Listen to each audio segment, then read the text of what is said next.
Hey everybody, St. Paul here. Welcome to episode 48 of Music on the Run. I'm in Chama, New Mexico, on a little retreat. Check it out and enjoy episode 48 with Cleto, Escobedo. Music on the Run, that's coming up right now. Before we get started here, do me a favor. Wherever you got this podcast, make sure you subscribe, give us a rating, and if you have time and like what you're hearing, make sure you write a review. It really helps us get the word out so we can have a lot more people coming to the party. Hey everybody, I'm St. Paul Peterson. Prince gave me that nickname, and I've been lucky enough to tour with people like the Steve Miller Band, Kenny Loggins, Peter Frampton, Donny Osmond, to name a few. And when I'm not playing music, I love to run. And this is a podcast about how we stay healthy on the road, physically, mentally, and with our families. Welcome to Music on the Run.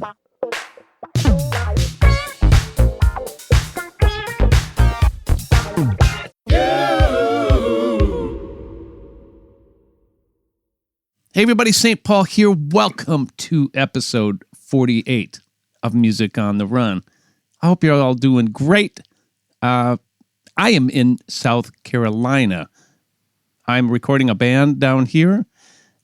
You know, the last time I was down here was 3 years ago, and I had the opportunity to work with Daryl Hall at this very same studio that I'm at. I'm actually in somebody's office. I've commandeered someone's office.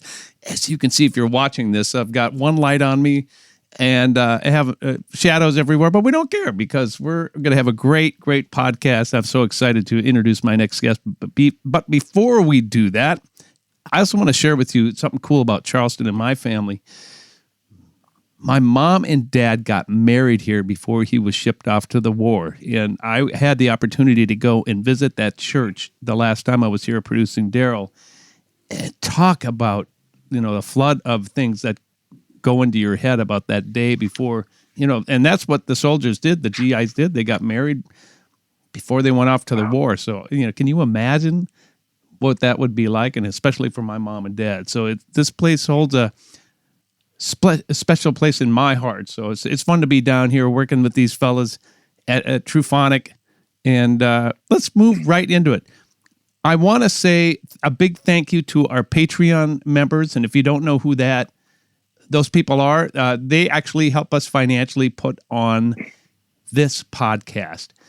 If that's something that you'd like to do, you like what you're hearing, go to patreon.com/Music on the Run podcast. And there's various levels, anywhere from $2 to $10 a month, and it just helps us advertise and gain more followers and pay for things, and we'd sure appreciate the people who have come on board. And right now, I want to do a little shout out to Scotty Kummer. I hope I'm pronouncing your name right. Thank you so much, and Leslie Schaefer for being $10 a month patrons. Again, it's patreon.com, Music on the Run podcast. And we hope that you can join us on that if you like what you're hearing. All right, let's move on to my guest. My guest today, he grew up in Las Vegas.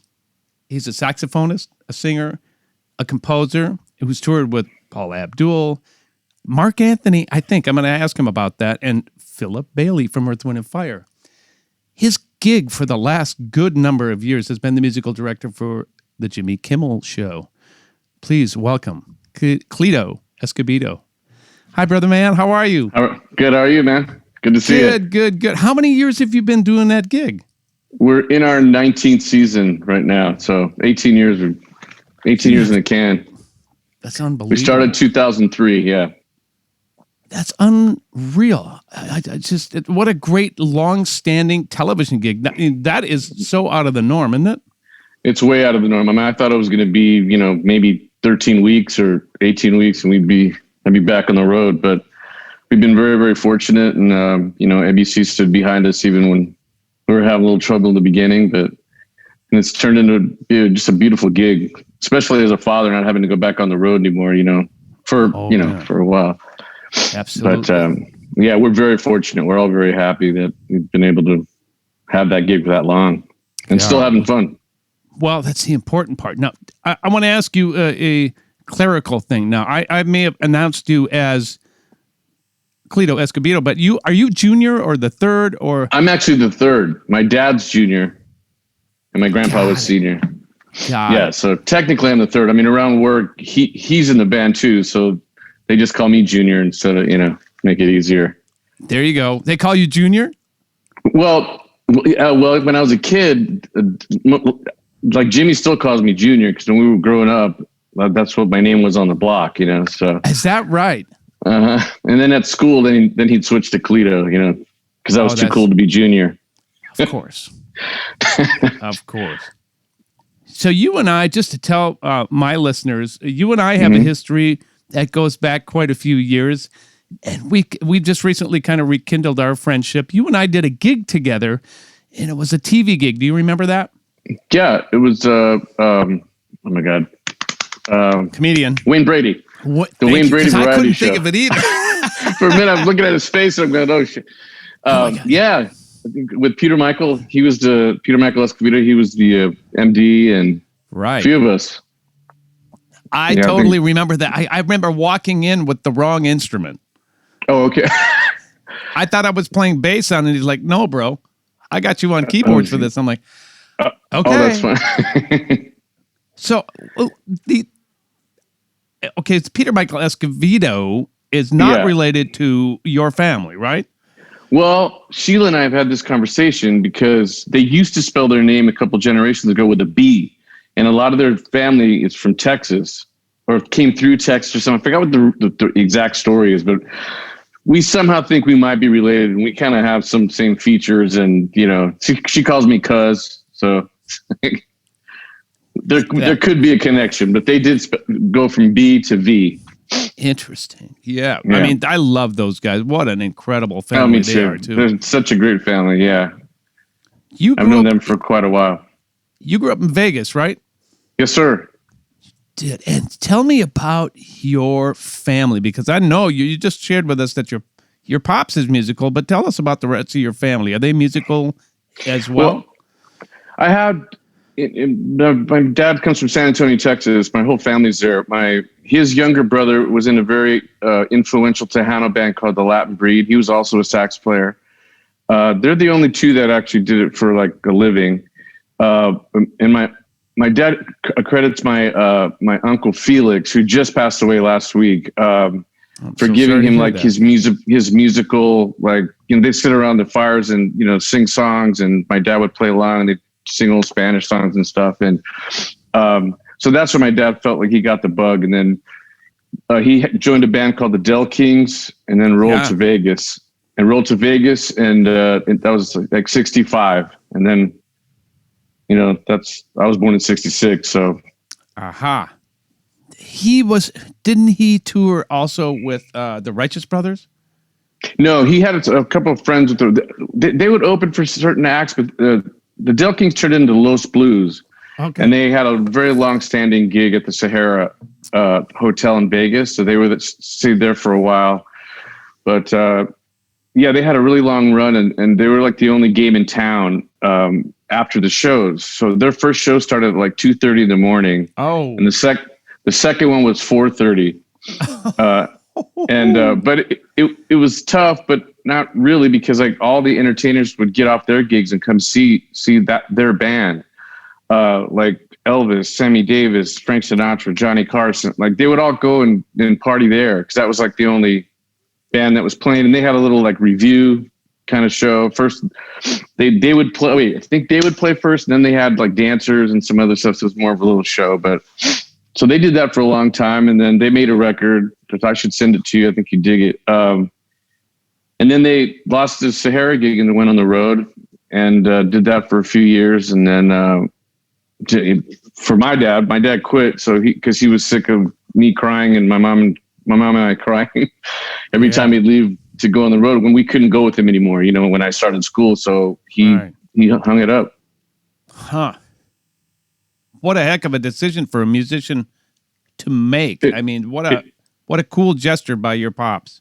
I mean, man, it didn't hit me until I got older and I really started playing and started loving it and everything, because I just wanted my dad home as a selfish 7-year-old, Of course.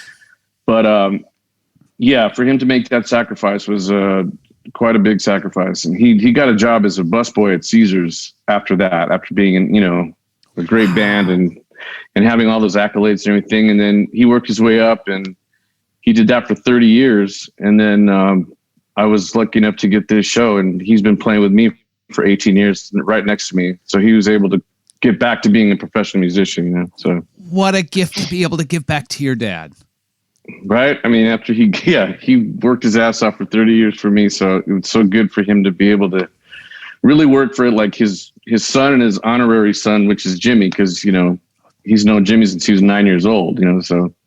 You guys were running buddies, right? Back in the day. Oh, yeah. We moved on the same block, in the same track home. You know, he had come from Brooklyn, and I just met him on the street one day, and then we became pals and been pals ever since, you know, through Cowboys and Indians and Hot Wheels and, you know.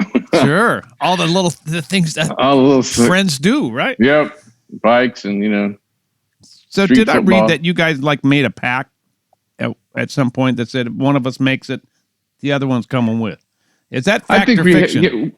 Well, I think I remember we had a few conversations when we were young, when we were kids, you know, even before we were even in show business, I think. But yeah, there's always been kind of an unspoken, you know. He was when he started making it, you know, before I was, he waited for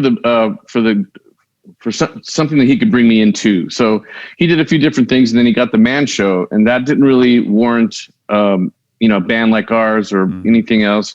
So he had like this Oompa band, and this guy that like drank beer like in 2 seconds, you know, like but it fit that show. I did co-write and sang the theme of the Man Show. I stacked a bunch of voices that sound like a bunch of dudes. And so he brought me in for that, but he couldn't really like get me on the show.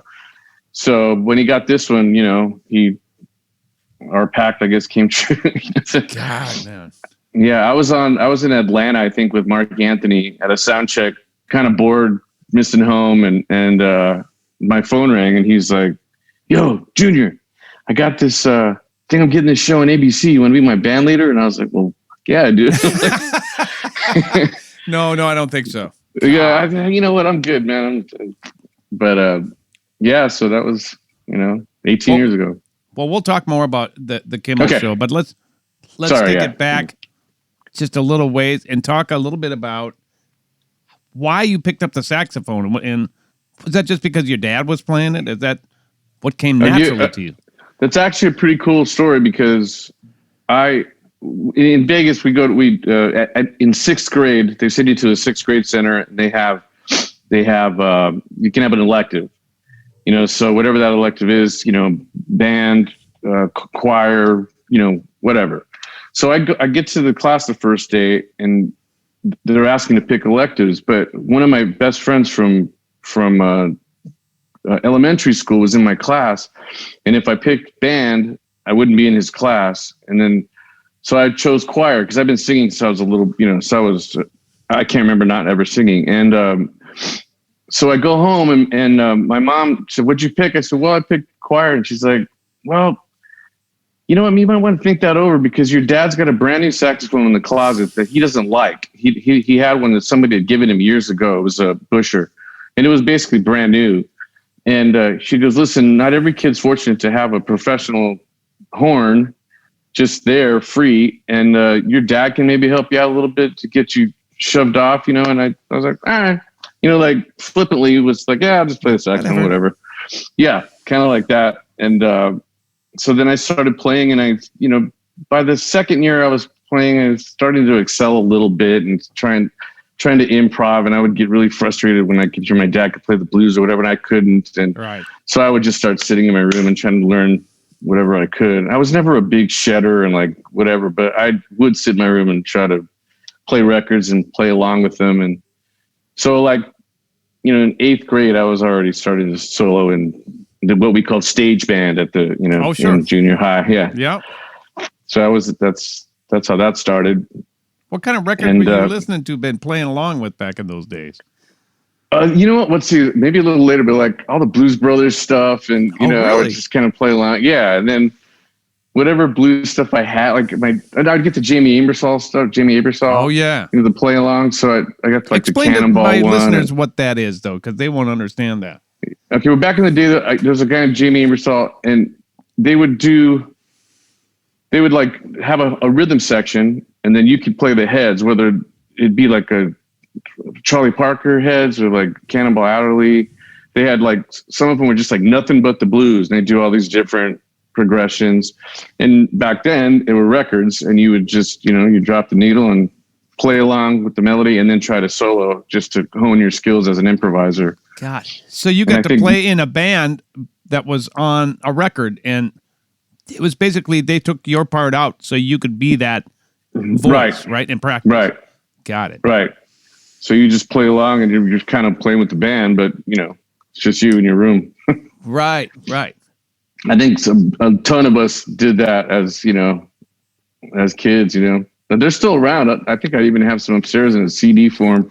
I've got some on my iTunes as we speak. Yeah. They're great. Yeah. The players are unbelievable. I know, yeah. A friend of mine that I work with that I think Eric Leeds, a great tenor player, Mm-hmm. he says he sits in his apartment and sheds 4 hours a day. Oh, he says wow. with the best musicians on the planet that happen to be on these Jamie Aebersold MP3s. Yeah, I know. It's crazy. He just loves it. So you're in 8th grade, man.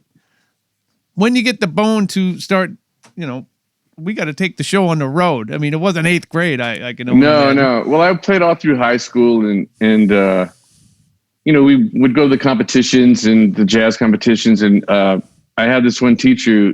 My high school teacher was obsessed with winning these competitions and all this stuff. So I was kind of one of the few that could solo.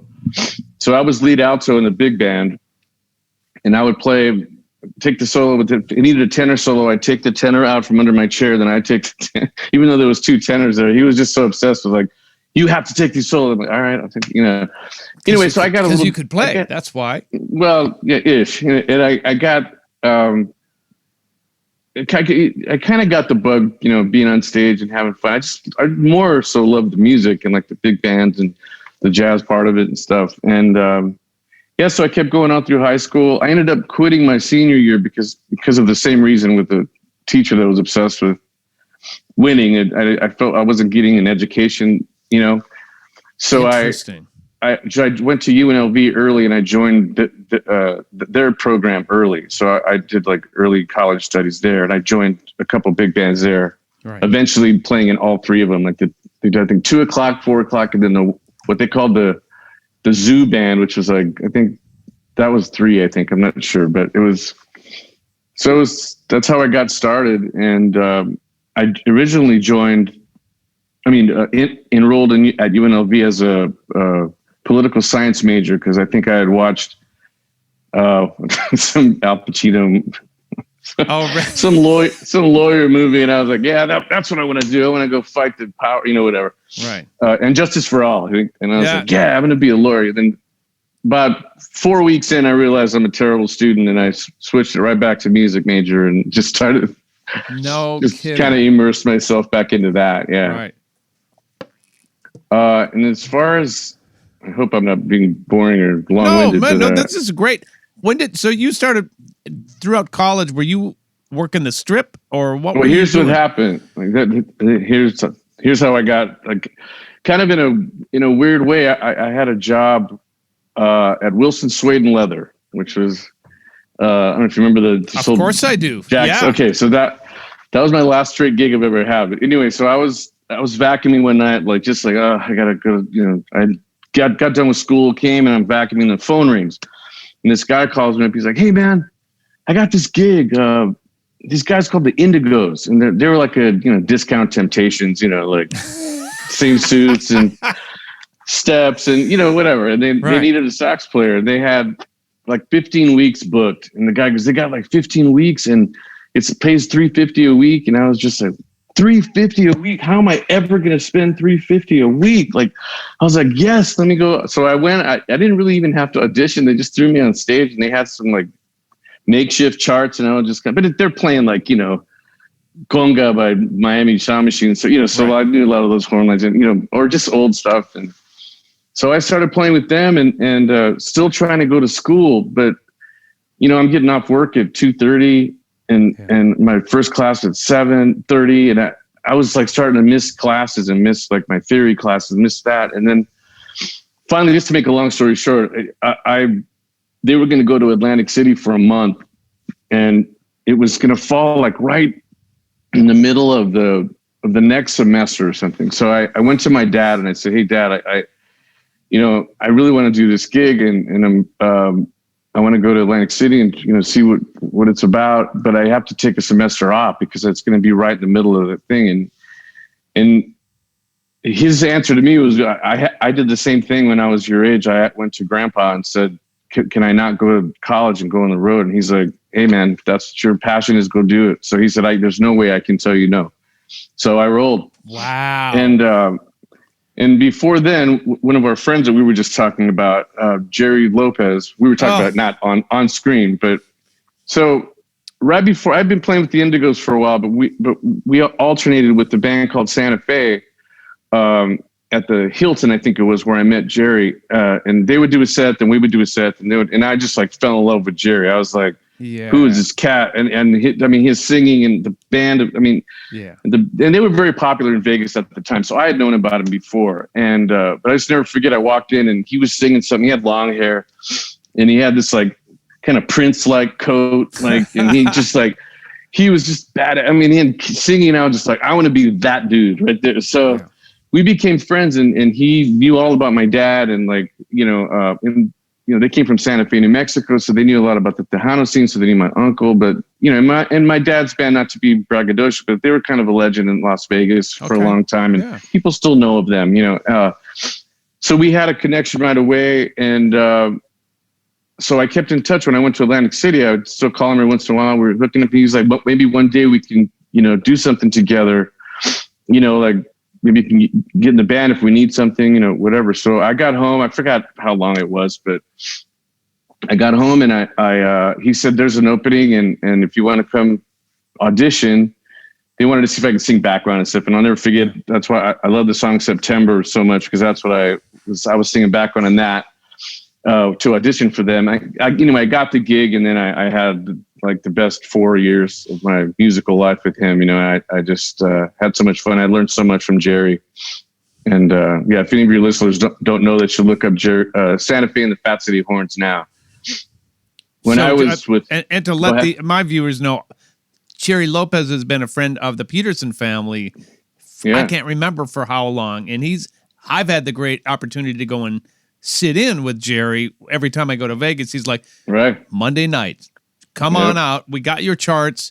We're gonna and he's been so kind and extended opportunities to me, and I've been able to extend opportunities to him, and it's just been a beautiful friendship. And he couldn't be a more talented, down to earth, great guy, and just oozing with talent.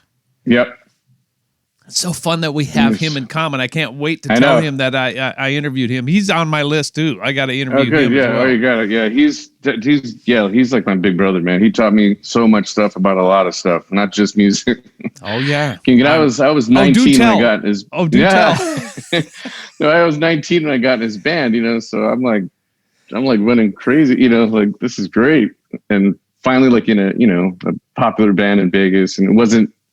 They were playing really hip shit, like, as opposed to just corny stuff, Right. People don't realize that there's a lot of really cool musicians in Vegas. I mean, more so now maybe, but like we always got tagged as like, gold lame jackets and, singing what's whatever. What's wrong with gold lame? Nothing's wrong with that, but you know what I mean? Like the lounge lizard shit, like. Totally. No, I get it. There's a lot of talented people there. So you spent 4 years with Jerry in. I think it was 4 or 5. It might have been a little longer. Because I get some of my dates mixed up. Yeah, about 86 to like 91. Yeah. Oh wow. So I was playing. We did that. And we played all over Vegas. And then we'd go to Reno a lot, and we'd go to Phoenix and do whatever, but not extensive road stuff. Just mainly around the Vegas area. But it was so much fun, and we had a really good band. His brother Lenny was in the band with us, and us three had a really nice blend together. It was great singing with them, and they're definitely my honorary brothers, man. It's like and then their dad, who we lost a few years ago, him and I were very close, because we were like the peanut gallery on breaks. Him and I tell jokes, and all his kids had heard his shit, so he had the new kid to tell all his old jokes to, So, and of course I loved him. But so those guys are very, very special to me. And Jerry is very instrumental in I think just me being able to keep, pursuing this career and having a long career that I've had. Right. So was it when you were with Jerry that you got the call to go on tour? Well, what happened How'd that happen? I was getting a little antsy. Like we had done a few cool originals, and Jerry had some original and stuff, but I was just like, I'll give you one thing that sticks in my head. I think going to a gig, because we started late, and it was at the old MGM, which is now Bally's. I saw this tour bus pulling out, and it was In Excess had just played, and they were leaving. And I saw I had a glimpse inside that tour bus, and there was like this little chandelier or something, and I was just like, fuck, I got to get in one of those tour buses. I got to like go see the world, not that I didn't love playing in Vegas or love Santa Fe. I was young enough, and I knew that this was the time that I needed to get out, and I was about 24 and a half when that happened. So I started like trying to figure out ways to try to, I guess get to LA, but I didn't want to come to LA and just be broke and, try to, and I wasn't a rocker, so I'm not going to go play Gazzarri's and, it's just like, and I'm not a jazz musician either, so I'm not going to go burn up the baked potato. So I had a kind of a style, a certain avenue. So speaking to my dad working at Caesars, he used to work backstage with a lot of the people. He would take care of a lot of bands and Julio Iglesias and Diana Ross, whatever. They would all kind of ask for him. So he would take care of all the guys. And he would just take especially care of the side musicians because he was a musician. So he had he really would want to take care of them and not treat them like just the help, But anyway, long story short, Chicago's playing at Caesars, the band Chicago. And my dad knew Walt and all the guys from years ago before they used to play in the same circuits before the Chicago blew up. And so their then tour manager was talking to my dad because my dad would tell him my son's playing at the Barge. They were in the showroom and we were at the Barge with Jerry. He goes, yeah, he said, I forgot if he asked or whatever, but he said, I'm going to be Paula Abdul's tour manager. And do you know any like sax player or whatever? He's like, yeah, well, my son, but like, you should audition him, So, so months later, I get the call that they're going to have auditions here at a place called Third Encore. And we, at that time, we were at the Sands. I was playing with Jerry at the Sands, and the audition was going to be on a Sunday. And almost every gig that we ever did, we were off on Mondays. But for some reason at the Sands, we were off on Sundays. So like the stars aligned, and I was able to fly out on my day off and come do the audition. Because what they did, they put us in like 5 different bands. So different bands played, and they were going to handpick from different people. So I go do the audition. They had a bunch of different guys. There was like 4. There was down to like 4 of us left or whatever. I forgot. But anyways, they called me, and the management had called, and I still have the letter. And they wrote me a letter, kind of a thanks, but no thanks. And then Marty, the tour manager, called me and said, man, they just think you have don't have enough experience and this and that. Blah, blah. I'm like, experience? Shit, I've been busting my ass 6 sets a night, Right.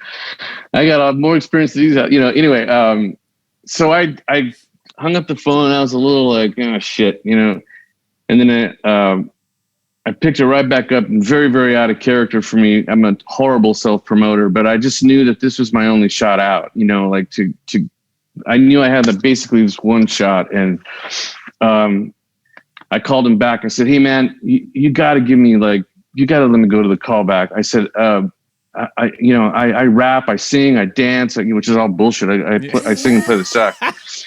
But I was like, anything. I just knew if I could get in front of Paula and I could I felt something that I could get that gig. And so sure enough, he's like, all right, man, whatever. So I go back, and we got, they put us in 2 bands. And the last 2 guys I had to get through were Michael Paulo, who used to play with Al Jarreau, who I always liked, and then Gary Bias, who was playing with Earth, Wind & Fire at the time. We were both bad motherfuckers. I was like, Right. But I thought, well, I'm a little younger. I had long hair at the time. Like, but even Michael Paula said, yeah, that hair might get you the gig, dude.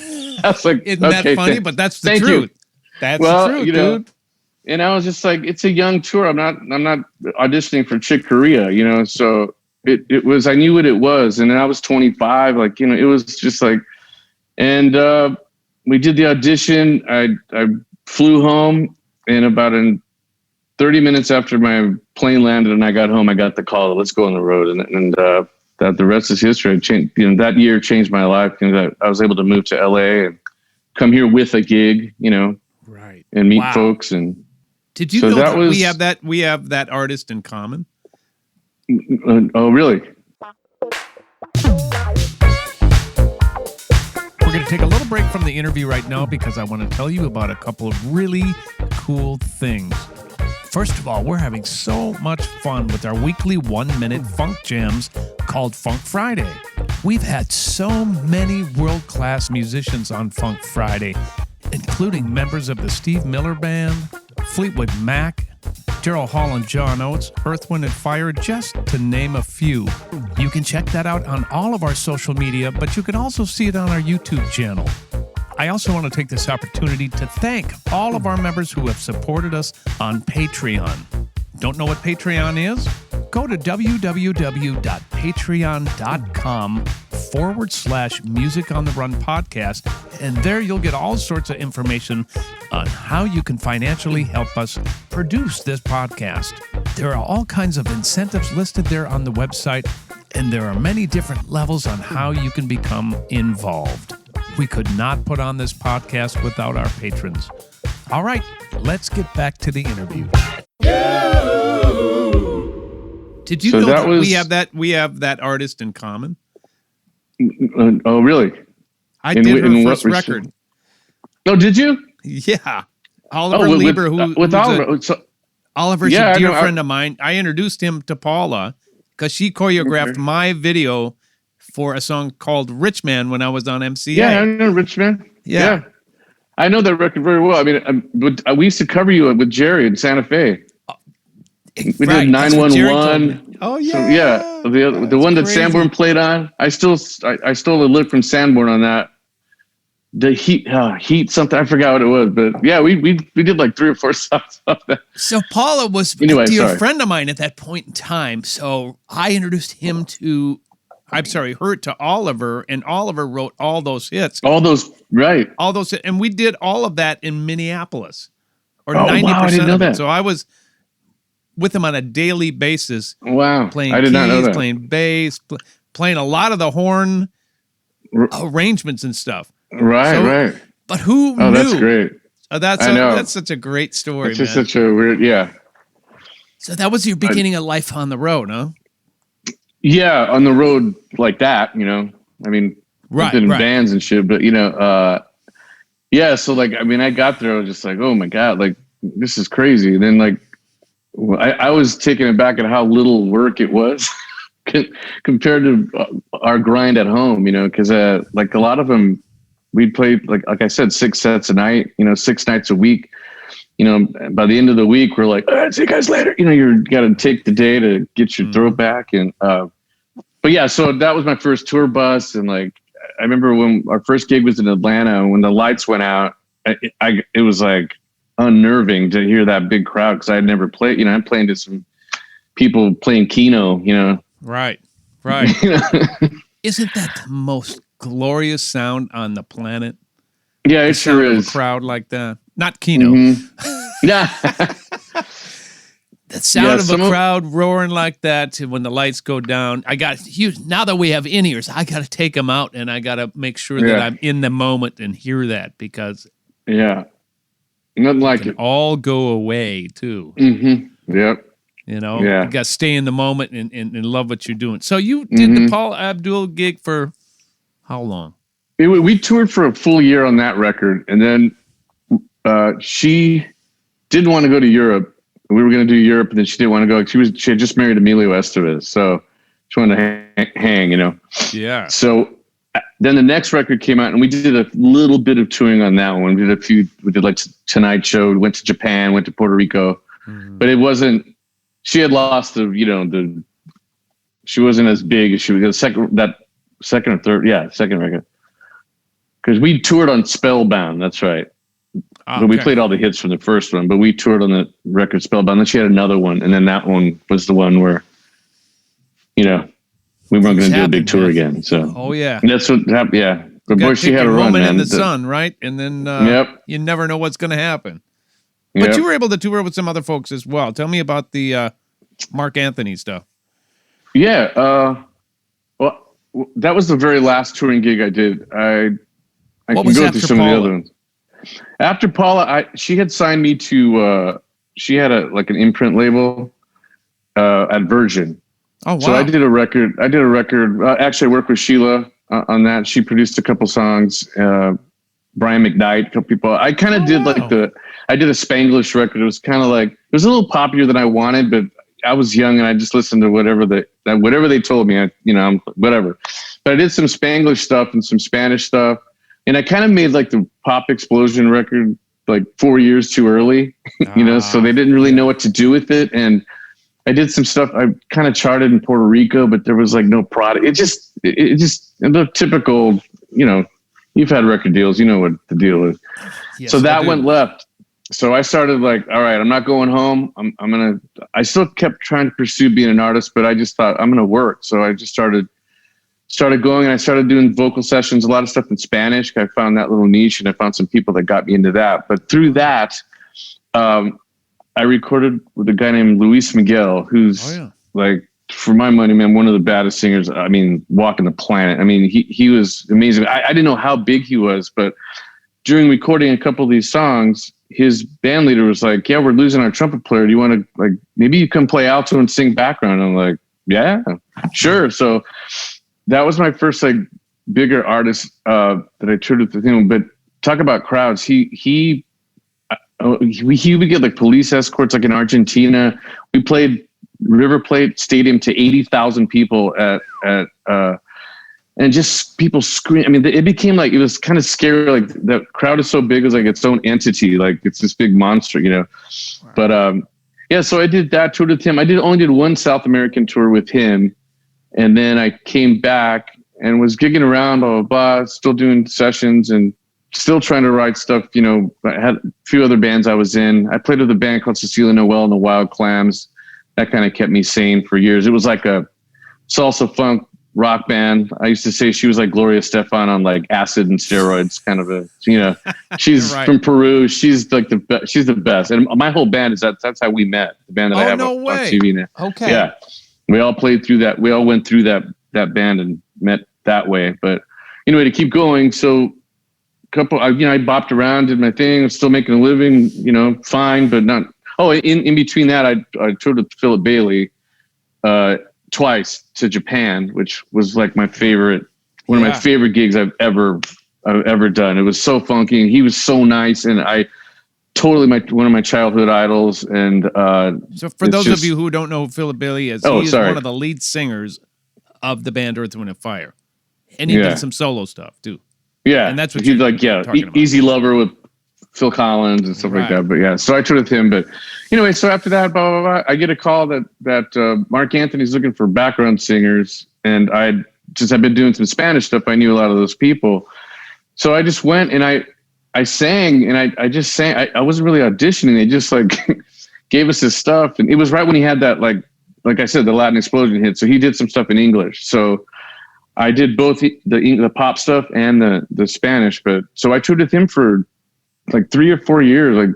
We did a couple tours. Yeah. And a lot of the TV stuff. And so I was in New York all the time with him, which was really fun. Yeah. And the band was amazing. I used to get so frustrated because I couldn't play with that band. They carried two trumpets and 3 trombones. Oh, it's a straight up salsa band. Yeah. Right. So, and some salsa bands will have sax players, but not a lot of them. So I was like, shit, but it was still fun. And I was singing all those things. He's another bad mofo, high and hard all night, every night, never loses his voice. I don't know, I'm not that durable. But well, 6 sets a night, I think you're pretty durable. Yeah. Give yourself more credit than that, bro. Right. But yeah, so man, so I did that and had fun with that. And then I got the call from Jimmy, and then that was, like I said, 18, 19 years ago. Perfect transition to the Jimmy Kimmel Show. You are the musical director. What does that entail on a daily basis? So that, like, for me, what I pick all the songs that we play, and I let the guys, I don't write everything because I wanted to spread the love since I wrote the theme. I thought, let me have the guys do the walk-ons, and some of the bumpers. We'll do like 2 covers a night, some like whatever, the 1975, whatever new band, 21 Pilot, we play all the younger bands trying to stay, hip as it is, and then we play some funk shit at the end. That's what, we're a kind of a horny funk band, like that's what we like to play. And, so we do that, but so I go find songs too. Like I search the charts, Spotify, whatever, anything that's good for our band. Like that's kind of what I do. I cut off, I'm the band leader, and like we used to have a joke, like, if you meet a girl, does this look familiar? Like as he cuts the trying to be cool. Right. Yeah. But, so, I just kind of run things, and out, the producers will call me for a bit, like we need a fake commercial. Can you sing this? Or so my right-hand man's Jeff Babco, a keyboard player, trombone player as well. So he'll usually do the tracks. Him and us, we'll sing the stuff together, or if we need a female, we'll produce that and have the female come in and, sing or whatever. And just the day-to-day business stuff that I'll take the heat for the, not take the heat, but like when there's stuff coming down from the top, whatever, I get the call, and then I'll tell the guys what's going on and what else. But mainly, I'm just cutting off the band and picking songs and, playing with my guys, How much different is that, the grind of that, than touring? Just to differentiate for my listeners.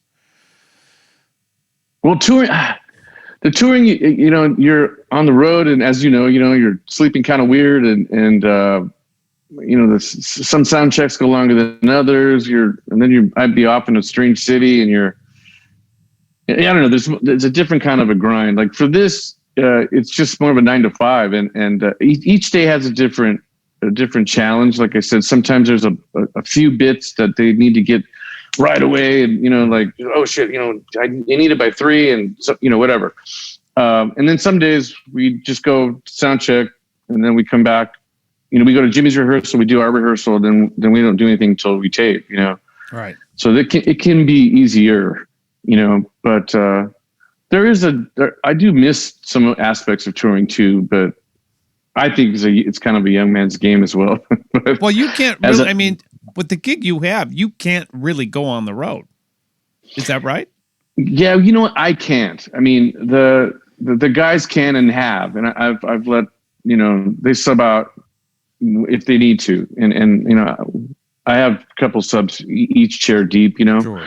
But like, Babco's, he's toured with James Taylor and Sheryl Crow, and I would let him leave for a while. Toshi, our guitar player, Toshi Anagi, used to tour with a guy named Yazawa, who's very big in Japan. So it was just a very lucrative gig, and I'm not going to, staple somebody to our stage. So I'd like everybody to be able to go out and do it. As long as we can do the gig here at home, but you save their seats for them, don't you? Oh yes, sir. They're not only my favorite musicians, but they're my pals, man. So they're like my brothers, and especially not especially, but Jeff, Toshi, and I have been in a lot of different situations, and we've known each other the longest out of all the guys. That's pretty special, though, man. I got to give you props for that, because not every band leader will do that. I mean, some guys would go, I'm sorry, if you're going to go do that, the chair is going to be open and someone's going to come in. But the fact that you hold down that, and that gives your buddies stability, that's totally a great thing. So and I also like I'm very clear with them that let's make sure it's really worth it for you to leave and to have us cover you, because if it's just some kind of weird little tour, I don't know, touring with someone like James Taylor, or you know what I mean, you got to let them experience that. That's a once in a lifetime kind of thing, you know. And it helps that Jimmy's cool with it too, and like a lot of the people, like Jeff, he plays with Martin Short and Steve Martin. Oh, he tours with them. So and then so it just works out because like Jimmy's a big James Taylor fan, of course, a huge Martin Short fan, friends with Martin, and you know, he's like, sure, go take a day off and go work with them for a weekend, you know, like, so, and we'll cover it, you know. So, but things like that, you kind of have to let your guys experience, man. I'm not that selfish. That's really cool. And one of the things that's got to be great for you, even though you can't personally go on the road, is that you get to sleep in your own bed every night, don't you? Yeah. I mean, and I do, being a father too, like to young children. I mean, I didn't have kids till a couple years into the show, but to be able to put them to sleep at night and wake up with them and give them breakfast and take them to school, and then that's huge, man. It's like, as you know, and I was on the road with guys that had little kids, and it's hard. It's really hard. What a luxury! It's a giant great luxury gig, man. Yeah, man. I pinch myself daily. So you've gotten to play with a lot of artists on that show, right? Yeah, ton of people. Give me some examples of who's been that come to mind. Well, I'll just because it happened last night, I'll give you. We had on the Doobie Brothers last night with Michael McDonald and Tom Johnston, and I watched the whole set. Like they did like 6 songs like off air, and you know, I Michael McDonald and Stevie Wonder, like those are like my, you know. Yeah, I love Michael McDonald. Like he has no idea what he's meant to my life, you know. But back to what you were asking. He sat in with us one time pretty early in the show, and I when I was singing with him, and his voice was in my ears. I literally got a tear down my cheek because I was like, you know, 15, 16-year-old Cleto shit his pants, you know, like, and couldn't be the nicest guy, couldn't be a nicer guy, you know, but. Man, dude, we've had everybody from Hall & Oates to George Benson to Edgar Winter, who was another one of my big heroes when I was a kid. And there's so many people who have come through. I like forget. Lou Rawls sat in with us twice. You'll never find. Yep. But it was so cool because that's like, you know, my childhood, you know, but I couldn't agree with you more. When I did the Donnie and Marie show, Lou Rawls, Brittany, Justin Timberlake before they were anything. I got to play with Robert Palmer, Stevie. Amazing. That's amazing, yeah. My mind was completely blown out of the water to be able to play with my heroes. Once again, what a great thing for musicians. Your list of credits must read like after 18 years, 20 miles long. Yeah, I mean, we've just been lucky that people sit in with us and they, you know. Have there been any turds coming on when you? This is a very unfair question, but I'm going to ask it because I already know the answer to this. But you don't have to name names. Have you ever had someone come on and you've had to play with them and they've been either not very good or terrible to work with? There's been both, and then I'm not going to name any names. No, don't do it. But I won't. But there's been a couple of turds musically that were like, really? Like people that you would think that would have their shit together didn't. Right. And then a couple that are definitely less enthusiastic. They're like kind of bummed out that they're sitting in with us as opposed to out on our big stage or something, you know? And the attitude was definitely, you could tell. So, and we just try to be accommodating, and we're there hosting. We're basically hosting some musicians, and, you know, but there's been some that are so great. Like we just had so much fun and so down to earth, and you know. And then there's some funny ones. I'll give you. Oh, please. You can name it. I'm going to name a name, but it's not bad because he was great. But when we go to break, like usually the first break is the longest one where they'll show the band, especially when there's a sit-in, right?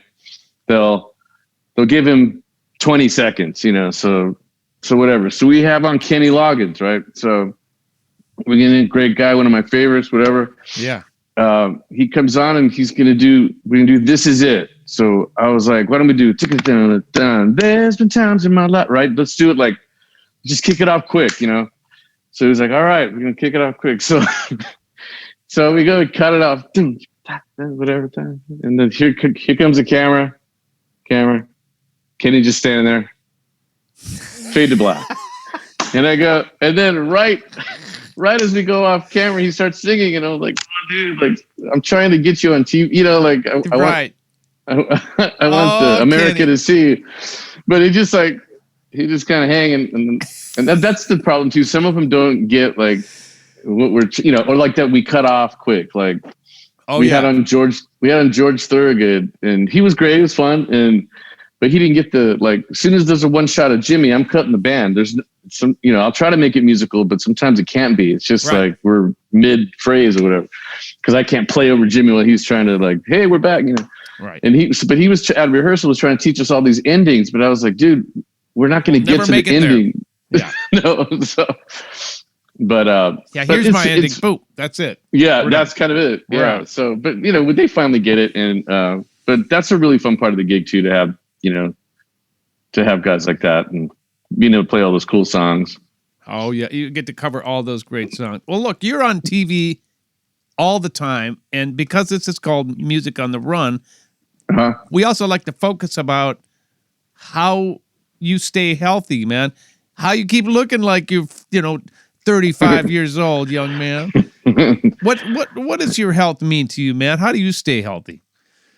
I just try to eat right, and I'm very good at portion control. Like, I'm not. Yeah, I'm actually not, but as I got older, I had to be, because like when I was a kid, I could eat a pizza after the gig at 3 a.m. and wake up a pound lighter, you know. And I mean, over the pandemic, like we have a gym across the street from the show, and I used to go to walk across, but like I've been so paranoid to go back to a gym that I haven't been doing much. My wife and I bought a Peloton, and we were doing that for a minute, but you know, I get in my ruts with the exercising stuff, but I just try to eat as best I can. Right. And you said you go through ruts and stuff like that. What's your favorite thing to do? Is it, you like a treadmill guy or a bike guy or a weights guy? lift and like bike. Cause I used to love to run, but my knees are shot now. So I can make it like up the street, and I'm like, I can feel my bones. Check, please. Yeah. Yeah, exactly. So that's why we invested in that Peloton, because it kind of makes it fun, and you're still doing something. Plus chasing your children around, I suppose. Yeah, that'll do it. My little boy's playing baseball now, so we're trying to get out in the yard as much as we can and do that kind of stuff. So what are you working on right now, man? Besides the show, do you have any music that we're going to be able to hear? Well, you know what? We keep threatening. We have a few tracks that the band and I would have done, and it's just like, I think we all, like, speaking of ruts, we get in these, like, our daily routine of just going to work, coming back, doing this or that, you know. So I can't say that I have anything like imminent, but we have been talking about it. We want to do something, and I want to put something more out than the record I did in '94. I'd like to do something to leave my kids, you know. So we'll do something soon. Hey, what keeps you motivated to stay in the game? What is that one thing that just keeps driving you to excel and keep going? I don't know. Well, I still love to play. I love music. I went through a thing for a while. I was like, like, I was so bummed with the business and stuff that I didn't have the same passion. But sometimes when the first day we went back to the studio after being out for a year, when I felt the kick drum on my back, you know, when we was playing, I again got a little emotional. I was just like, I forgot how much I love this shit, you know, and to play with my guys, and not just, you know, on a Zoom or through headphones, you know, to have your guys there. And like I said, to feel the kick drum up your ass and like that. So I still love all the musical parts of it. And then it just, whenever our band sounds really good, like, you know, my name's on that band, and then my best pal's name's on the show. And I just want to do the best I can. And I feel like we throw it down every night, you know, the guys. Like I said, I love my guys, and I feel they're the best in the business, and it's that motivates us to just keep going and trying to do the best we can. How is it for working what little time we were actually on TV for those 20 seconds. Oh, sure. How is it working with your dad all the time? It's great, man. It's so cool. He's like, not because he's my dad, but he's like the coolest guy ever. And he's like the show mascot. You know, everybody loves him. He just turned 78. Oh, Well, not just turned. He's getting ready to turn 79 in November. But yeah, he's still going. And it's just like, it was very, it makes me feel so good to have been able to, you know, give him that job. And then for him to be standing next to me all the time, and him and I harmonizing, and, you know. Boy, I sure know about that. I mean, I was blessed enough to do a lot of gigs with my mom as well, who was a brilliant jazz pianist and singer. Wow. And I get to work with my brothers and sisters. And there is nothing like working with your family members. Yeah, no, it's amazing. Well, you know what's been great for me is to rekindle our friendship and be able to play on some of these Funk Fridays together. Yeah, it was fun. Thanks for having us, man. I really appreciate it. I love having. I see some of the, thank you for saying yes. Yeah, when I see some of the guys, I'm like, really? You're calling me? Why are you calling me? Like, see all the guys you get. It's like, well, it's been great. Because it's you're fun. A bad dude, man, and it's been really fun. And you know, one of the byproducts of Funk Friday has been able to do exactly that, which is get to know each other again musically and say hi. And you know, we get to the age where we're so busy with other things that you got to have a gig to be able to hang out. And even though this gig is like 1 minute long, we still get that banter back and forth for that short amount of time. Totally. I appreciate you and Toshi doing that. In fact, you just recorded one. We're taping this show on a Friday, and we got a Funk Friday coming out, number 81. But it'll be a little bit in the past when this particular thing airs. But thank you for doing that. Yeah. We did that before work. Oh, did you really? I dropped my kids off, and I literally I have a sax here at home, but my cases are at work. So I literally walked up to his I have it right here actually, but I walked up to his door like, "Hey man, you ready?" Like I didn't even have a case. He goes, "You have no case?" I go, "No case. It's at work." I was like, "Shit," but I had to do it that morning, so I put it in my back seat and went over to his pad and we did it. Oh, that's great. Cleto, thank you so much, man, for taking the time out and doing this. Thank you for having me. What an honor to have you, man. It's great to talk to you. I've been a fan of yours for many, many years. So I'm glad we're getting to know each other better as the time goes on. Yeah, my brother. Your brother. Let's play in. I will, and let's play in the same room together. Yeah, let's get the chance. We got to do that. You got it. All right. Well, that'll do it for us for this episode of Music on the Run podcast. Thank you for being a fan, and thank you for listening. And we'll see you in a couple of weeks. Thanks, y'all. Music on the Run was hosted by yours truly, St. Paul Peterson. Edited and produced by my buddy Davide Raso. Artist relations by Owen Sartori. Video editing by Tanner Montague. And a very special thanks to the people who financially support this podcast. And remember, love each other.